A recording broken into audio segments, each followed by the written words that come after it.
Existem deuses que são conhecidos pelo seu enorme poder, outros que são conhecidos pela sua gigantesca sabedoria, outros que são conhecidos pela sua incrível beleza. E existe o Loki, que é conhecido pelo seu incrível azar. Fala, meu povo, tudo bem? Eu sou o Carlos, sejam bem-vindos ao Qual é a História. No vídeo de hoje eu vou falar sobre esse deus que as pessoas ainda não entendem se amam ou odeiam ele. O deus da mentira e da trapaça, Loki. Ou sendo mais específico, eu vou falar de quando ele foi mamãe de um cavalo. Pois é. Não vou falar mais nada não, roda a vinheta e bora pra essa história aí pra entender o que aconteceu.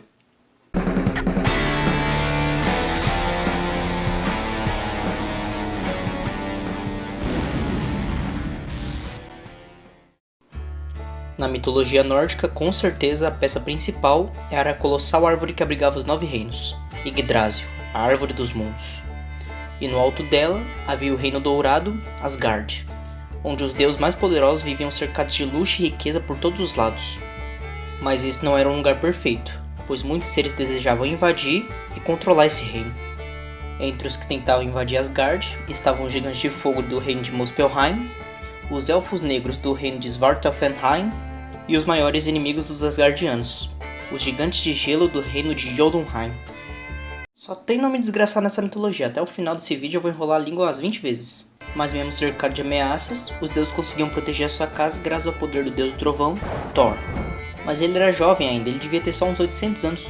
Ele tinha um espírito aventureiro, ele gostava de viajar e explorar os outros reinos. E quando isso acontecia, os deuses ficavam em total desvantagem contra os inimigos. E foi por causa disso que os deuses decidiram que seria construída uma muralha para proteger Asgard. Mas a verdade é que eles não sabiam como eles iam fazer. Uma muralha desse tamanho ia demorar muitos anos para ficar pronta. E durante esse tempo eles iam ficar em mais vantagem ainda contra os inimigos. Foi quando um misterioso viajante coberto por uma longa capa apareceu na porta do palácio. Ele dizia ser um excelente construtor e disse que poderia terminar a muralha em apenas um ano. Mas como pagamento ele iria querer o sol, a lua e a mão da mais bela deusa em casamento, a deusa Freya. Então os deuses simplesmente começaram a rir, eles acharam aquele preço absurdo. Eu já vi pedreiro caro, mas esse daí superou fácil. Os deuses então logicamente recusaram o acordo, mas o malandro do Loki tinha uma outra ideia. Foi quando ele falou o seguinte plano para os deuses. Meus amigos, prestem atenção no que ele está dizendo. Esse é um acordo muito benéfico para todos nós. Uma muralha tão grande não será fácil de construir, e duvido que ele consiga em apenas um ano. Então faremos o seguinte, aceitaremos o acordo, mas colocaremos a condição de que caso ele não termine a muralha dentro do prazo, ele não receberá absolutamente nada e vai embora. Então nós precisaremos terminar o trabalho que faltar e teremos nossa muralha sem problema e sem esforço. Esse bicho consegue ser mais trambiqueiro que os deputados. Os deuses ficaram com um pezinho atrás, mas no fim eles acabaram concordando com Loki. Ele então apresentou o acordo para o construtor, que também concordou. Ele só pediu para poder ter a ajuda do cavalo dele. E se você prestou atenção no que eu falei no começo do vídeo, você já consegue deduzir o que vai acontecer aqui, né? Os deuses não viram que grande diferença um cavalo podia fazer, então eles concordaram e ele começou a trabalhar. Ele trabalhava dia e noite sem demonstrar nem fraqueza e nem cansaço. E o cavalo também não ficava para trás. Ele continuava trazendo mais e mais pedras de uma pedreira bem distante de lá. Foi então que, vendo todo aquele esforço e dedicação, os deuses começaram a ficar preocupados. Não era mais tão impossível dele conseguir concluir o trabalho a tempo. Vendo isso, Odin, o pai de todos, deu uma prensa no Loki. Loki, meu amado filho, seu animal, por sua culpa a gente tá alguns dias de perder o sol, a lua e a nossa Freya. É melhor você resolver isso.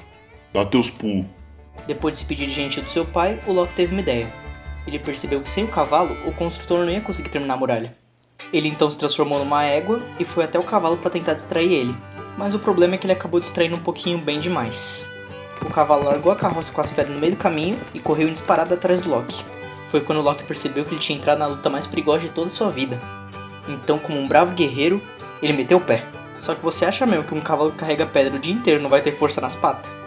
Então a última visão que a gente teve do Loki foi a dele correndo desesperado para dentro de uma floresta com o cavalo na cola dele. Então, como tinha sido planejado, sem a ajuda do cavalo, o construtor não conseguiu terminar o trabalho dentro do prazo. Mas ele não era trouxa. Ele sabia que tinha alguma coisa errada no fato do Loki ter desaparecido bem na hora que uma égua levou o cavalo dele. Então, completamente enfurecido pela traição, o construtor arrancou seu manto e desfez o feitiço que escondia sua identidade, revelando assim que ele era um gigante de gelo o tempo todo. Depois disso, ele correu disparado na direção dos deuses, mas antes de conseguir atacar, ele é surpreendido pelo Thor, que tinha acabado de voltar de uma viagem. O deus do trovão então arremessou seu martelo na direção do gigante, que acertou em cheio na cabeça dele, o matando na hora. Alguns dias depois, os deuses conseguiram terminar o muro, assim deixando Asgard completamente segura contra ataques inimigos. Mas ainda tá faltando alguma coisa nessa história. Então, alguns meses depois disso, o Loki, que estava desaparecido, voltou. Só que uma coisa estranha é que logo atrás do Loki vinha caminhando um pequeno cavalinho de 8 patas. Esse cavalo estranhamente seguiu o Loki para onde quer que ele fosse. Então, com o passar do tempo, o cavalo cresceu, até o ponto que ele se tornou o mais forte e rápido de todos. Quando isso aconteceu, o Loki deu o cavalo de presente pro Odin. Ele só tinha uma exigência para isso. Ninguém, nunca, jamais devia perguntar de onde saiu o cavalo, que veio a ser conhecido como Sleipnir. E eu honestamente não faço a menor ideia do que diz isso pra essa história. O Loki levou de um cavalo, mano.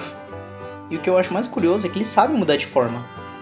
Então por que ele não virou um rato ou um pássaro e escapou do cavalo? Deixa essa questão pra vocês responderem aqui nos comentários. É isso, pode escurecer a tela, não tem mais nada pra dizer sobre essa história não. Bom, essa foi a história de hoje. Muito obrigado por ter assistido até aqui. E ao contrário do que muita gente pensa, a mitologia tem muita história interessante. E eu pretendo trazer várias delas por aqui. Então se inscreve no canal para não perder as próximas histórias. Compartilhe os vídeos com os teus amigos para você não ficar rindo sozinho. E clica no gostei para me dar aquela forcinha. Isso me ajuda demais a saber que vocês estão gostando dos vídeos e me ajuda a trazer cada vez mais. Por hoje fiquem com meu muito obrigado. E fui!